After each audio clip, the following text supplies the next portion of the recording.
Alors, merci de nous accueillir parce qu'on est venu en équipe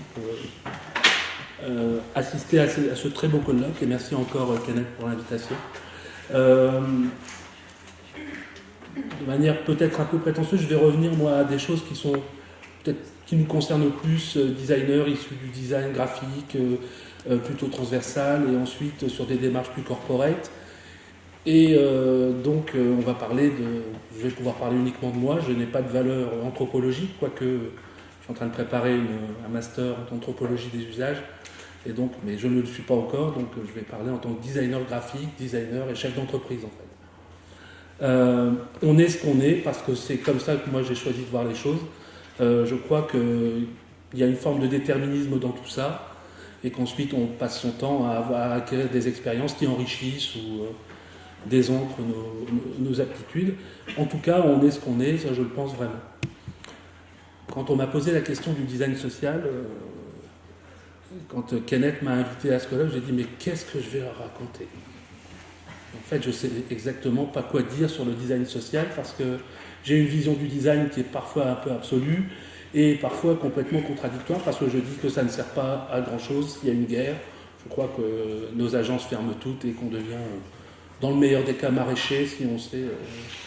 Voilà. Donc, et c'est pas du tout dénigrer le métier du designer que j'aime beaucoup. Alors, à partir de là, je me dis qu'il faut donner des définitions aux choses et aux mots, et aux titres. Donc j'essaie de définir ce qu'est, grâce au grand Larousse, grand maître du savoir et des connaissances. Social, c'est un adjectif déjà, ça veut dire beaucoup de choses, pour ceux qui s'intéressent à la linguistique, qui se rapporte à une société, à une collectivité humaine, considérée comme une entité propre, source d'organisation sociale, phénomènes sociaux. Bon, quand on a lu ça, on n'a toujours pas compris ce que veut dire social, je pense, et moi non plus. Donc ce que j'ai choisi de faire, c'est d'aller chercher dans mon premier modèle social à moi, qui est ma famille.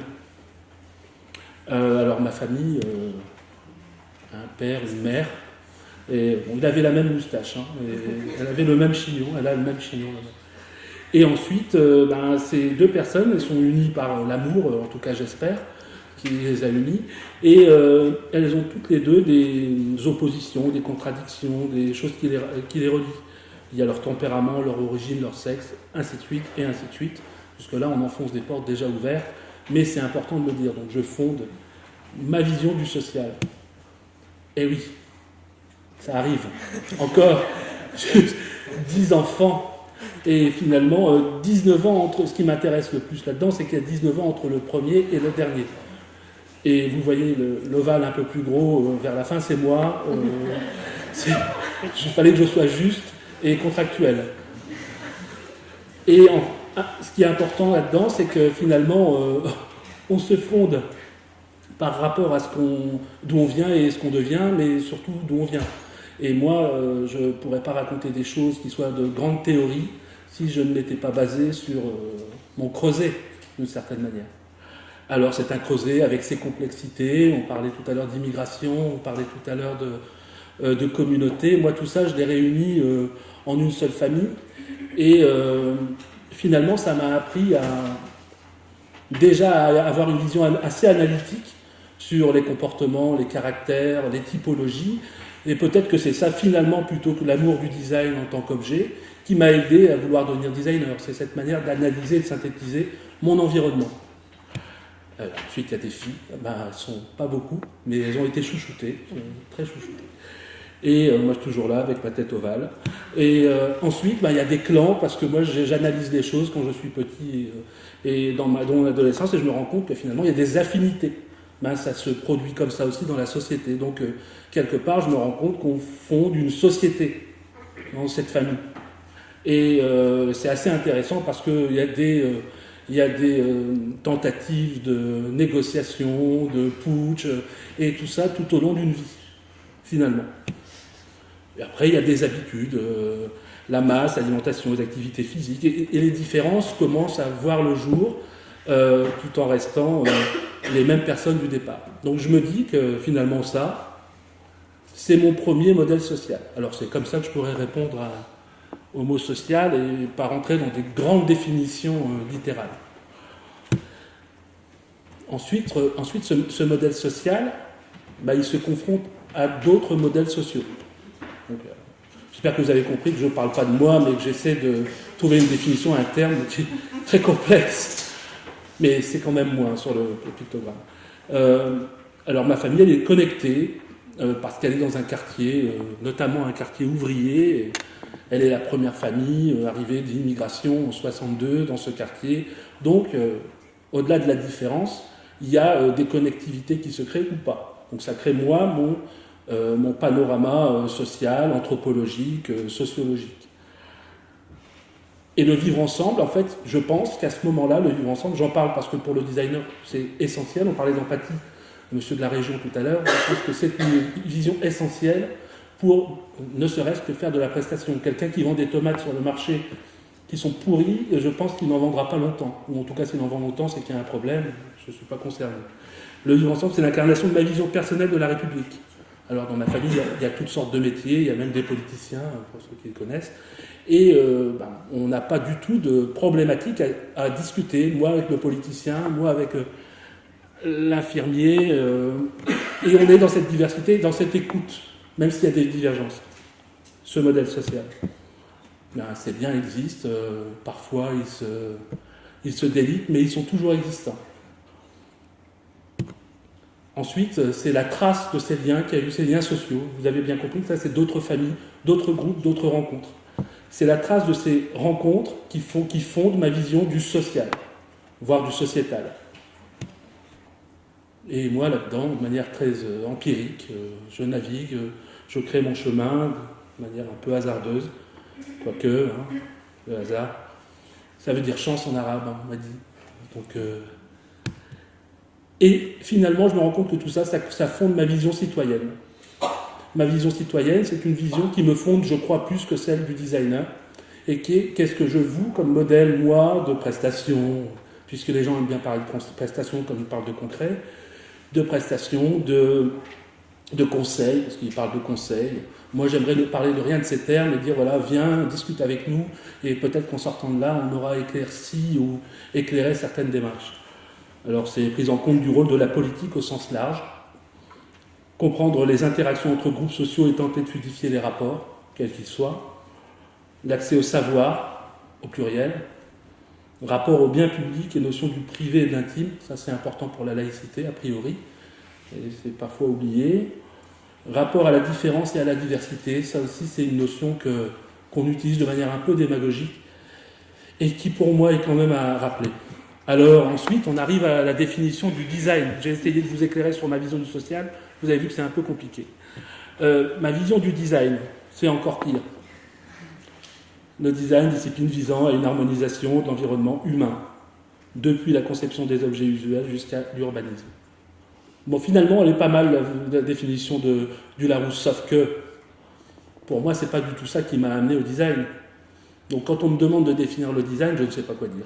Tout simplement, je dis, je vais le devenir un jour, et je repousse la question à 2040, finalement. Et donc, du coup, je fais un postulat, comme dans beaucoup de choses que je fais dans ma vie.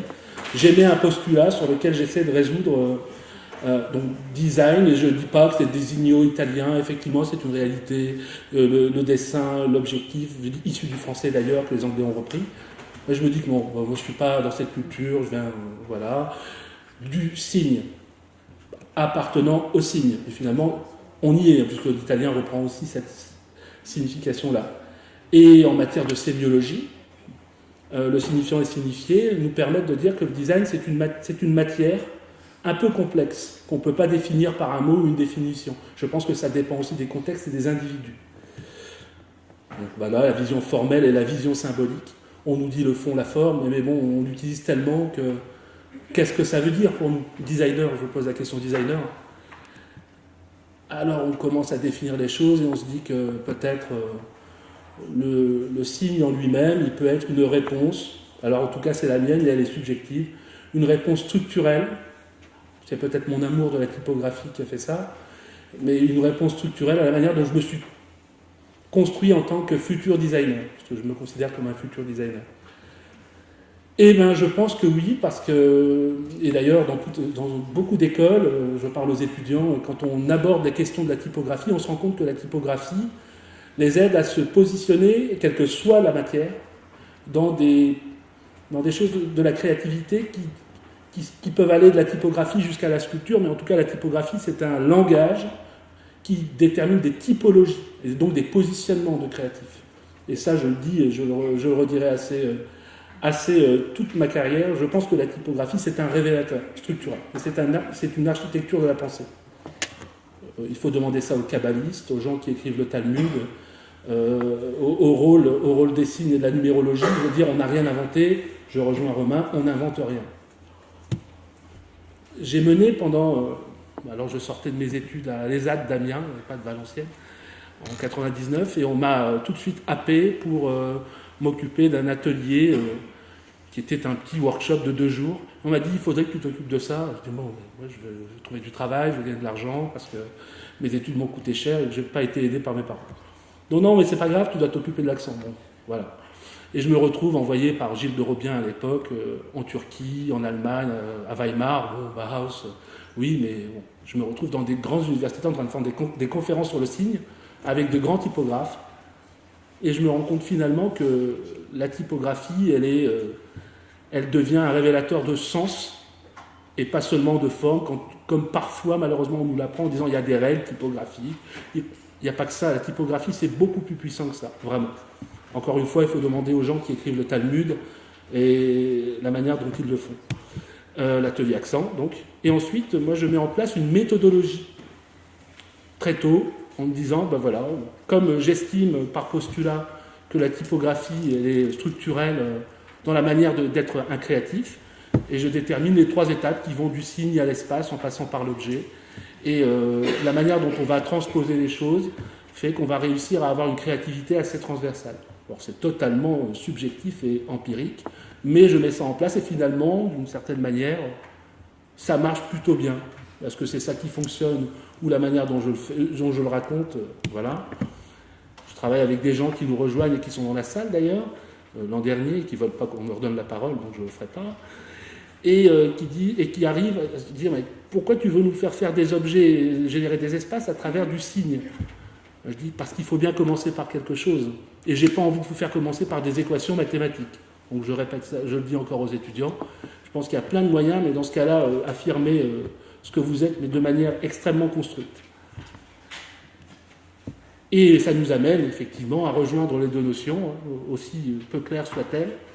On a un signe, mot, groupe nominal, design social, auquel je ne peux pas donner aujourd'hui de définition précise. Par contre, je sais que Baudrillard a écrit dans le système des objets pour parler de nos amis philosophes et qui a dit, moi je reprends une phrase, sortie du contexte évidemment, tout aussi bien, ce sont les processus et le travail de la logique sociale inconsciente, le mot inconscient m'intéresse bien, sur le signe et la symbolique, qu'il faut retrouver sous l'idéologie consacrée de la consommation.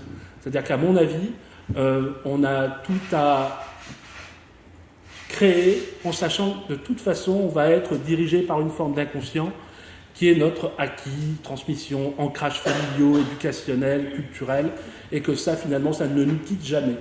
En tout cas, je le crois.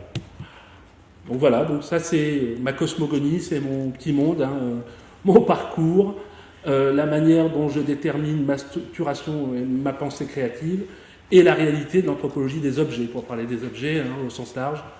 Tout ça, ça donne une notion du design, du territoire, de l'innovation sociable et de nouveaux usages.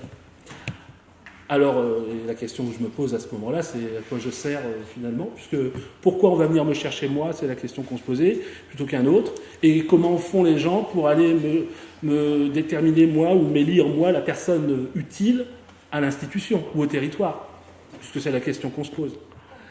Ben, je pense qu'à ce moment-là, moi j'ai eu une sorte de grande idée, donc une sorte d'éveil en me disant, bon voilà, à un moment donné, tu ne peux pas continuer à être que designer et dire je sers la forme et je sers le dessin, certainement une prétention à être un peu plus mature, et dire qu'on va travailler sur un terme, il est écrit en anglais, volontairement, parce que j'ai eu quelques affinités avec le monde anglo-saxon par rapport à ma méthodologie, et que je suis en rapport avec des gens aux États-Unis avec lesquels je travaille bien. Bon, c'est très opportuniste, mais je l'assume totalement. Punk Sustainable Design, c'est vraiment l'esprit un peu rebelle, pas rebelle, mais en tout cas impertinent d'une société qui s'appelle Pangea Design et qui relie sous un seul méga continent tous les continents. Alors Punk, c'est issu de ça et ça veut dire restons impertinents en fait. Et souvent les gens, les institutionnels me disent mais pourquoi le point d'exclamation? Ben, je dis voilà, c'est toute la différence. Ensuite, là-dessus, sur le plan, on s'est dit ben, de manière très très simple, on va déterminer 4 grands axes. C'est quoi le développement durable pour nous? Ben, on va vouloir parler d'une association qui va accueillir des gens. Je me refuse à appeler ça pour l'instant Living Lab, Fab Lab ou Coworking Space ou je ne sais quoi. J'ai toujours pas compris ce que ça voulait dire. Peut-être qu'au MIT ça a du sens et qu'à Stanford aussi, avec la D-School, mais moi je ne comprends pas. Donc voilà. Je viens d'Elem, à Lille, à côté de Lille. On m'a jamais parlé de ça. Les ateliers Pangea, c'est une association dans laquelle les gens entrent, des jeunes. Je ne leur donne aucun conseil. Ils sont là, il y a des outils, du bois, des tables. Ils se réunissent, parfois ils restent 1 an, parfois ils restent 2 semaines. Ils sont passés, ils ont eu accès, ils ont goûté au design. Mon rôle citoyen, je le rappelle là, vraiment de manière assez prétentieuse même, en disant voilà comment moi je peux servir le design et surtout le territoire. Donc ben, je donne accès à un lieu. Ce lieu même m'a été prêté, en tout cas il est prêté sous forme de partenariat, par un ancien client qui est devenu un partenaire et qui dit ben, tiens Mourad, tu nous embêtes tellement à vouloir travailler avec nous, installe-toi là, dans un entrepôt. Ensuite, j'en parlerai un peu plus tard dans le dernier axe. Workers, c'est une marque de mobilier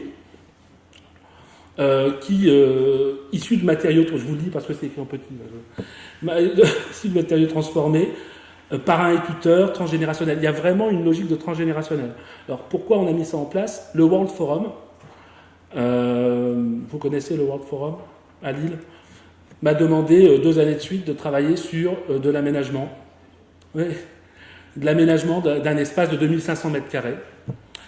Et je me suis dit que je ne pouvais pas faire ça en dessinant du mobilier et leur faire acheter du mobilier. Ils vont me dire non, comme toutes les institutions. Ils vont dire non, ça coûte trop cher. Alors que moi, je voulais vraiment, c'est de manière extrêmement égotiste, de voir exister du mobilier issu d'un commerce, ou en tout cas d'une récupération de matériaux. Donc je vais me permettre de vous montrer, j'espère que ça ne va pas partir. Hop. Oh là là, c'est compliqué ça. Alors, je vais me permettre de vous montrer une vidéo qu'on a faite à cet effet, mais la taille des dossiers me fait peur. C'est quoi? Non, c'est trop gros. Oui, d'accord. Voilà.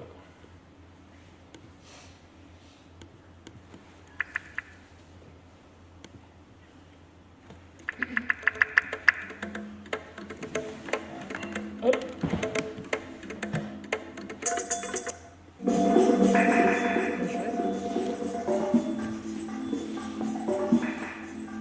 C'est la démarche qu'on a adoptée en tant que designer. Ça, on s'en fiche. Travailler avec des gens qui n'ont pas eu accès au design jusqu'à présent, en parlant de développement durable, vision complètement... Et on leur a proposé d'être dans un processus de recyclage de carton d'une très grosse entreprise du Nord-Pas-de-Calais. Chez Lama. On a travaillé en partenariat avec l'Europe World Forum afin de leur fournir 10 000 cartons en un temps très court. Le challenge était en moins de 4 mois.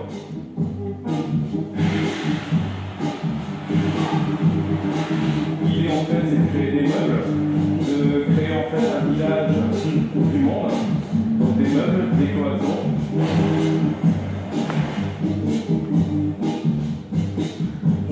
Le village du monde, c'était finalement rendre dans la durée durable notre investissement aussi au niveau du World Forum. C'est une façon d'être.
a un peu d'humour dans le design. Il y a beaucoup d'asiatiques.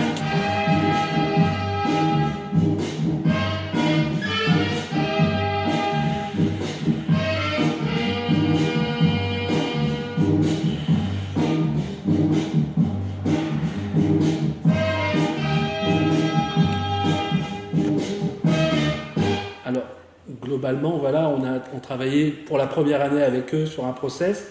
Ils se sont dit, oui, mais est-ce que ça ne va pas être trop lourd pour nous en investissement? Ça veut dire qu'à ce moment-là, moi, en tant que designer, j'ai accepté aussi de dire que la prestation, pour parler du cachet en tant que tel, si tant est que ce soit quelque chose de bien compris dans la région, le cachet du designer, les droits d'auteur, la propriété intellectuelle, tout ça, c'est un combat quotidien. J'aurais dit, on parie ensemble et on va travailler à mettre en place quelque chose qui va justifier votre démarche, vous, de développement durable à la région. La région, c'est un lapsus, pardon. En tout cas, au World Forum, dans cette association. Ils disent, oui, mais nous, on fait déjà des conférences. Je dis, oui, mais vous n'êtes pas en empreinte carbone zéro. Nous, on va se permettre de faire racheter votre empreinte carbone zéro par l'événement qu'on va faire. Bon, c'est pas possible. Je dis, si, parce qu'on a un entrepôt qui est au milieu du chemin entre le Grand Palais à Lille et l'usine d'Amar. Et du coup, on a commencé à construire d'abord l'empreinte carbone potentielle, donc on pouvait arriver vers les zéros, ce qui est incroyable pour la construction de mobilier. On a fait travailler des gens en insertion, des étudiants des Beaux-Arts, à qui on ne fait jamais appel en été, en fait. C'est des gens qui se retrouvent dans la nature et qui vont en vacances, alors qu'ils pourraient travailler sur des vrais projets, en sachant que tous les grands salons se produisent à la rentrée septembre, octobre, novembre, et que donc ça pourrait être des expériences énormes pour les étudiants en Beaux-Arts ou en design. Sauf qu'au niveau de la gouvernance du design et des Beaux-Arts, je ne sais pas exactement comment les gens décident des choses, mais je pense qu'on devrait dire, voilà, faites des stages pour que dans les salons de la rentrée, vous soyez visibles, vous, futurs designers ou artistes, plasticiens ou autres. Voilà. En tout cas, ça a été la démarche qu'on a faite avec des étudiants des Beaux-Arts de Tourcoing, et ça a très bien fonctionné, 2 ans de suite. Ensuite, alors attendez, je vais essayer de retrouver mon dossier dans ce marasme. Voilà. Ah, yes. Ok. Je vais me dépêcher, sinon ça va durer 3 heures. Et TFA System. Alors, ça fait un peu pompeux, un peu ingénieux, un peu ingénieur.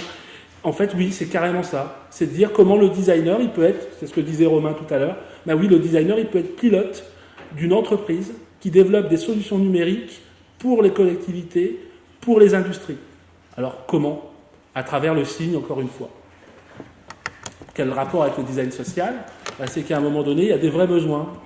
On est designer de la Smart Home à Lille, à Euratechnologie, et quand on est en réunion avec eux, on dit mais est-ce que vous avez pensé, je pensais tout à l'heure ce que disait Michel, au maintien à domicile, qui est un terme pas très joli, mais comment on fait pour donner le choix aux gens comment on peut les accompagner chez eux quand ils sont malades pour être sur de la chirurgie ambulatoire ou des choses comme ça.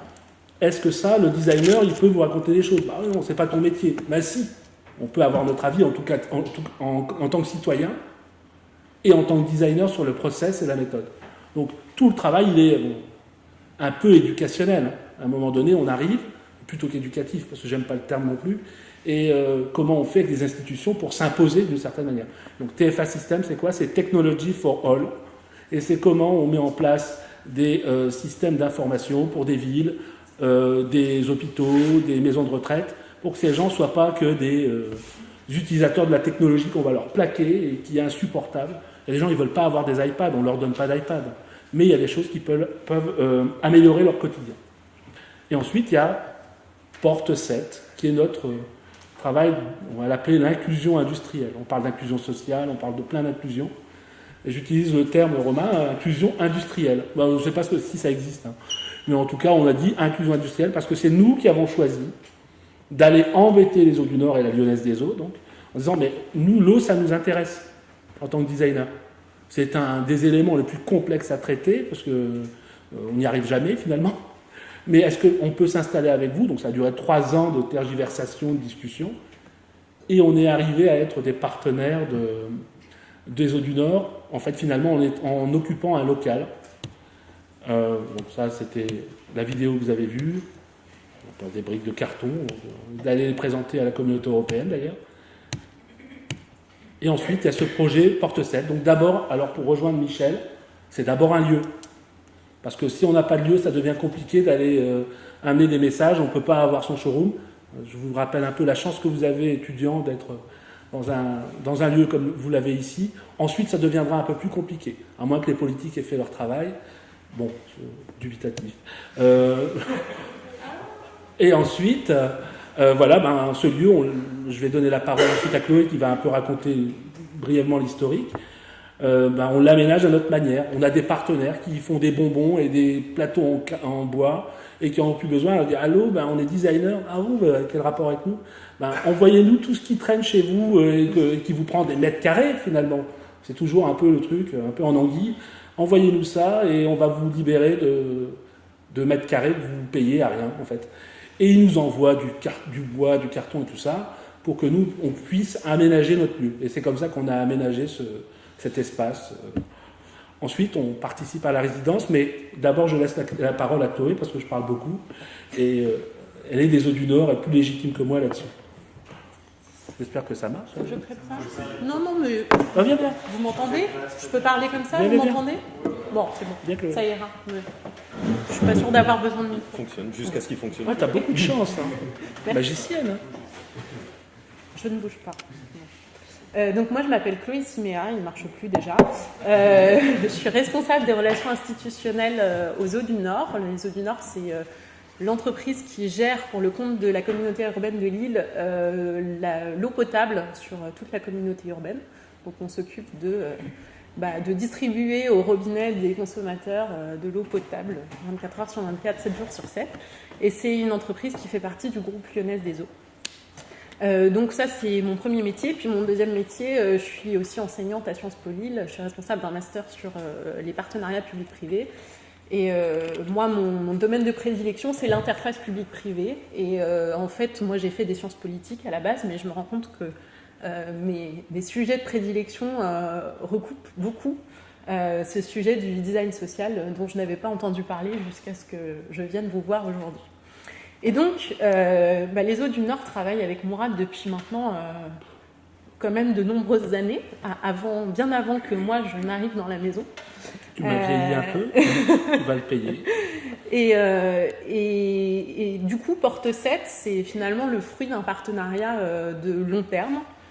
C'est d'abord un partenariat de confiance, c'est en fait une rencontre, parce que finalement c'est aussi souvent les rencontres et la dimension humaine qui fait que les projets marchent ou ne marchent pas.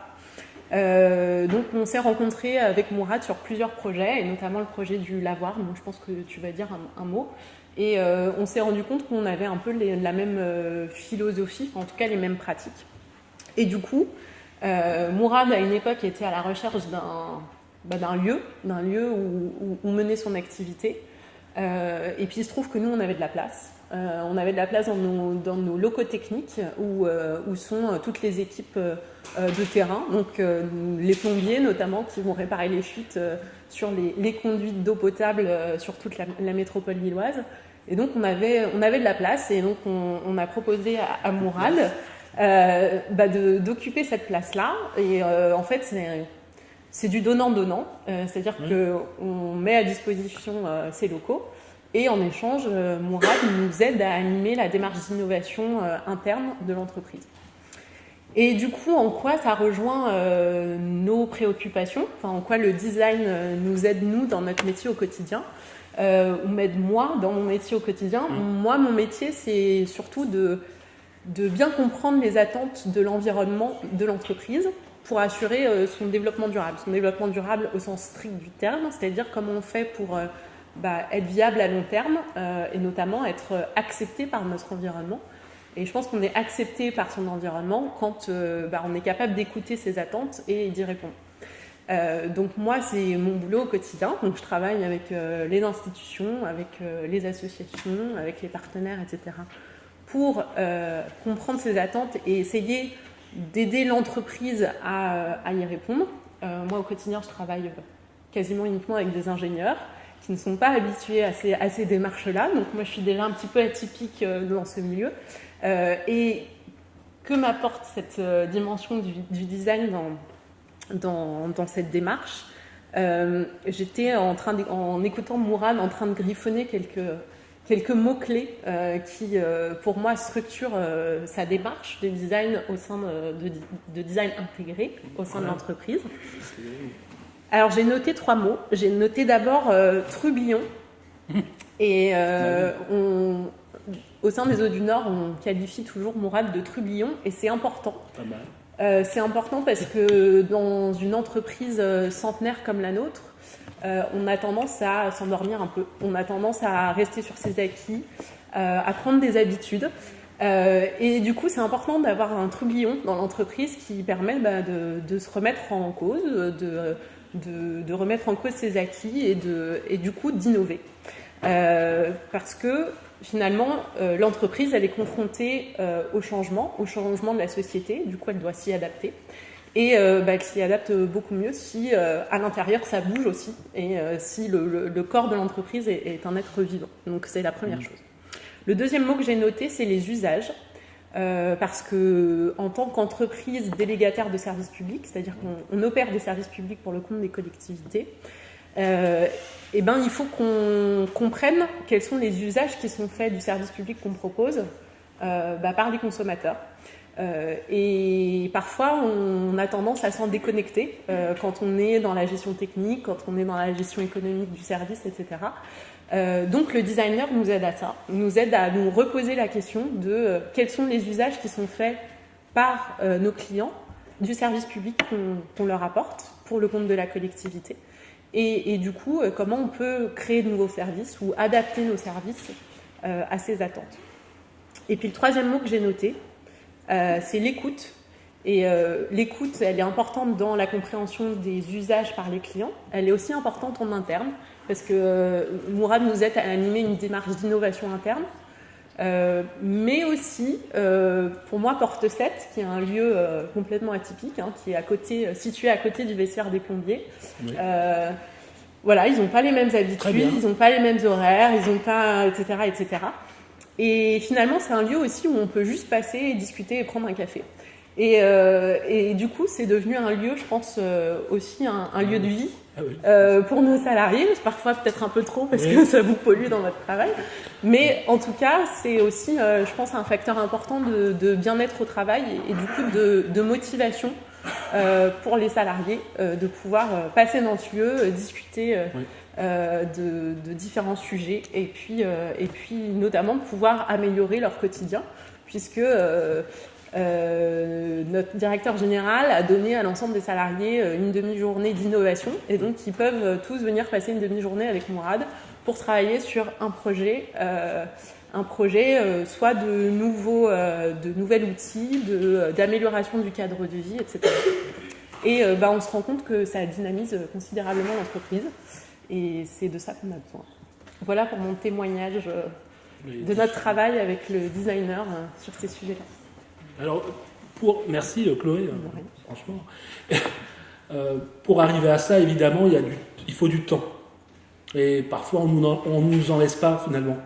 Je crois que le designer a besoin quand même de temps. Il faut que sa démarche soit qualitative, pour reprendre ce que disait Romain ou Michel ce matin. Mais on en a très peu. Et je remercie encore, c'est pas du tout le grand groupe qui vient et qui dit tiens, designer intégré. C'est pas du tout ça. Il y a vraiment un vrai respect de l'entité qui est constituée d'un designer et de ses stagiaires ou de gens qui viennent et qui restent finalement 1 an et qu'on aide à salarier. On disait aussi que ça change de manière sociétale en interne, dans la mobilisation. Au niveau des RH, ils leur permettent d'avoir une demi-journée. C'est pas énorme une demi-journée, mais on est en train de se battre pour avoir 1 journée, 2 journées. Et au niveau RH, ça touche vraiment au management de la ressource. Et ça, c'est important. Quand je suis arrivé, je me dépêche, Kenneth, parce qu'on a pris beaucoup de temps, peut-être. Quand je suis arrivé, il y a eu un appel d'offres, ils appellent ça comme ça, pour faire la nouvelle identité des Eaux du Nord, la Société des Eaux du Nord. Alors moi, j'ai estimé qu'il fallait, au bout de 100 ans, quasiment, dire Eaux du Nord et que c'était une itération, une signature. Et surtout, je leur ai dit qu'il fallait... Moi, je ne pouvais pas leur livrer une identité sans avoir travaillé avec les gens en interne. Donc c'était la première volonté d'une démarche participative. Et pour ça, issu de ça, en 2008 ou 2009, on a commencé à réfléchir à ce que pourrait être la représentation de cette identité et la démarche. Donc en gros, on a gagné l'identité le marché du corporate en disant qu'on n'a pas d'identité à leur offrir. Seulement, on leur a parlé de philosophie de l'eau, le rôle philosophal de l'eau, c'est-à-dire que l'eau, c'est le doute, pour reprendre les termes. L'eau, dans la Kabbale, c'est le doute, c'est le substantif du doute et de la connaissance. Et donc, on est parti de là et on a dit, choisissez-nous et on travaillera avec vos équipes en interne à déterminer ce que vous aimez au mieux. Je vais vous montrer une dernière petite vidéo, parce que je ne suis pas... qui explique un peu notre démarche. L'ancien logo.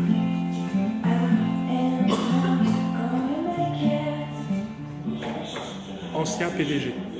Non pas pour conquérir l'Europe depuis, ça s'est passé, ça va jamais passer, en tout cas pour faire référence, comme l'île fait même référence à cette Michel. On est le bras on est au niveau d'ambition que notre client. Mauvaise qualité vidéo, mais c'est pas de notre faute.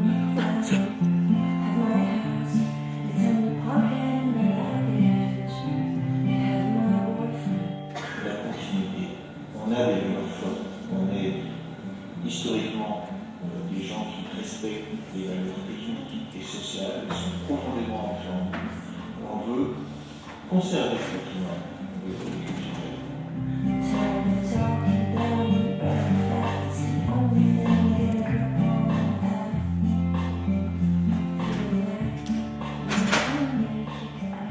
On ne fait pas une journée dans ce salon dans la région lilloise sans voir un véhicule des Audinons.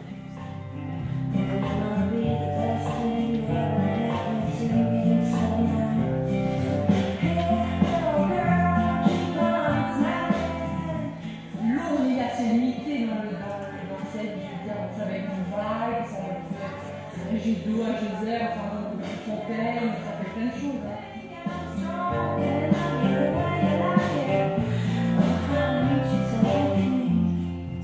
Le simulcrate, l'expertise et la maîtrise.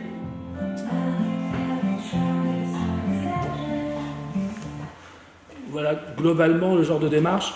Tout à l'heure, j'entendais parler d'hygiénistes, familistères de Guise et autres.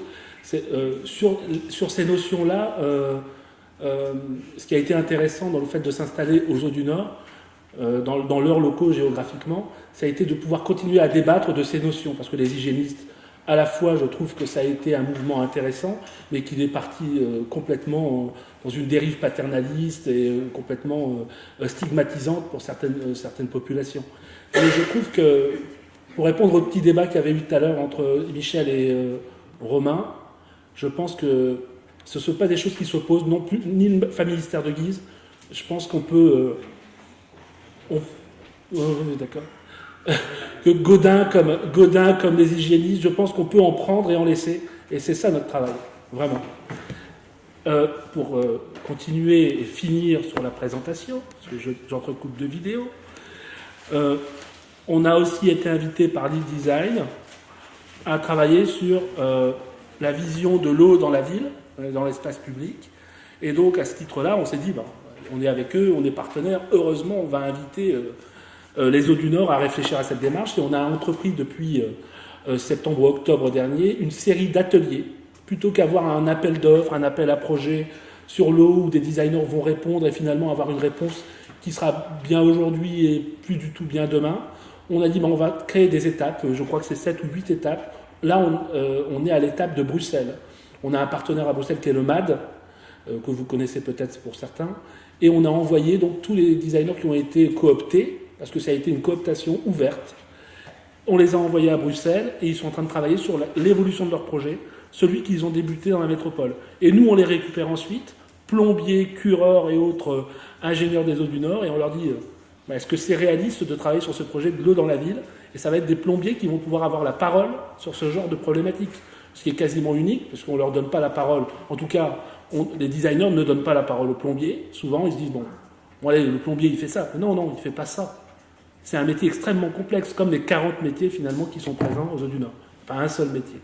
Et donc, ça nous a paru intéressant de travailler avec eux là-dessus.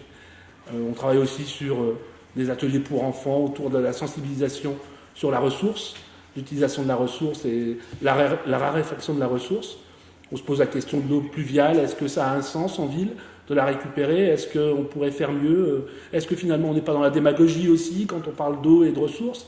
Donc toutes ces questions fusent dans ces ateliers et on arrive, nous, à des actions concrètes, puisque on travaille aussi en interne avec des ingénieurs, le renouvellement réseau. Je regarde Myrina en disant ça. Renouvellement réseau, on a des gens qui ne sont pas du tout sensibilisés au design. Et ils nous disent, non, mais moi j'ai une remorque et je tire mon truc et c'est lourd, je me casse le dos. Et donc évidemment, le designer devient un peu ergonome et il réfléchit à des problématiques d'amélioration des usages, des outils dans l'entreprise. Parce que les gars savent pas nécessairement dire les choses et à nous de les faire parler. On arrive à des solutions. On passe d'une remorque extrêmement pas terrible d'ailleurs à je vous le montre en avant-première, à un véhicule qui est où on a intégré tous les usages, où on a intégré aussi le cotorep, donc au niveau des PMR, on a réfléchi à l'accès, aux caméras de recul, à toutes ces choses-là, et les Eaux du Nord là-dessus sont, il faut le dire, hein, ils sont complètement partenaires, parce qu'ils disent ok, on y va, et c'est assez rare, il faut le souligner. Ensuite, notre démarche à nous, c'est de travailler sur des planches en bois, avec des fils et tout ça, et de rester au contact de la matière surtout. Projet peut-être dont tu peux parler, Chloé, le lavoir solidaire. On a encore... Oui. Bon.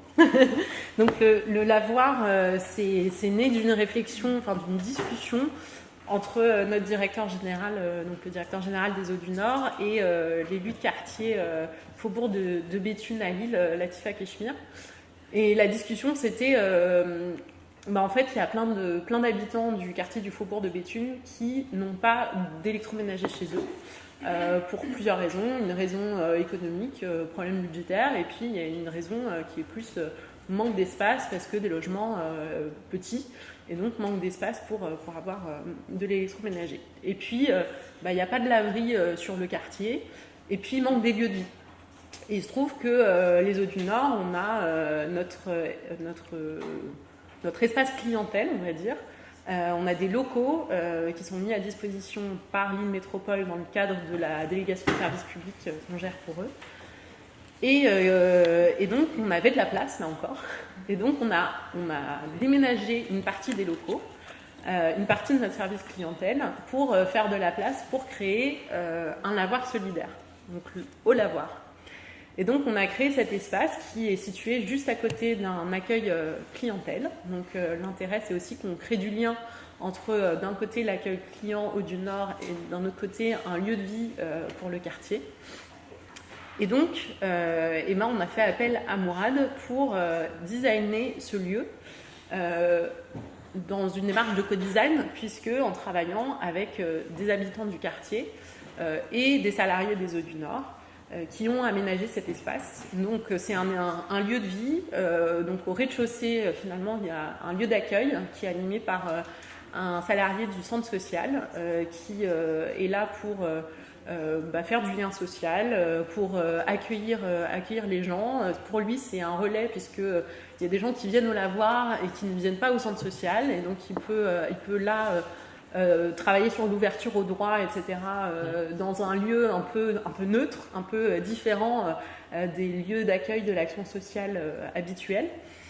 Et puis il anime des ateliers sur la recherche d'emploi, sur les CV, sur la citoyenneté, les éco-gestes, sur la maîtrise du budget, etc., etc.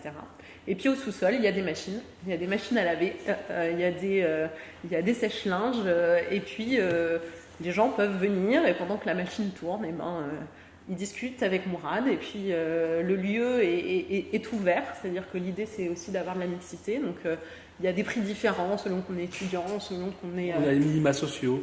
Selon qu'on est bénéficiaire des minima sociaux. Et finalement, c'est un lieu où, quand on y va, on se rend compte que les gens viennent prendre un café, discuter. Et c'est devenu un lieu de vie pour les habitants du quartier. Alors, c'est ça. Alors moi, j'ai pas été designer du mobilier, pour terminer sur le sujet. Par contre, on a travaillé en amont avec les gens du quartier.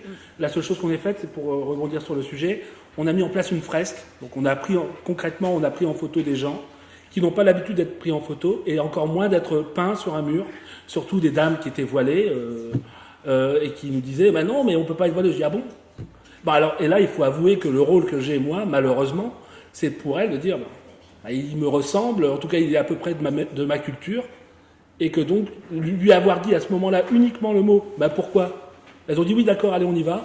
Et donc, on les a peintes, elles sont heureuses, et le lieu a eu aucune problématique. Pourtant, dans un quartier assez chaud, il faut l'avouer, c'est respecté d'une certaine manière, parce que les mamans sont là sur les murs. Je ne veux pas faire de démagogie sociale sur l'immigration ou quoi que ce soit, mais il y a une réalité aussi qu'il faut prendre en compte, et le designer, il est là aussi pour ça, pour créer cette animation. Ensuite, on travaille avec la Secours Populaire pour terminer. On met en place des bagageries pour des SDF. On ne peut pas trop en parler ou montrer d'images, mais c'est en train de se faire.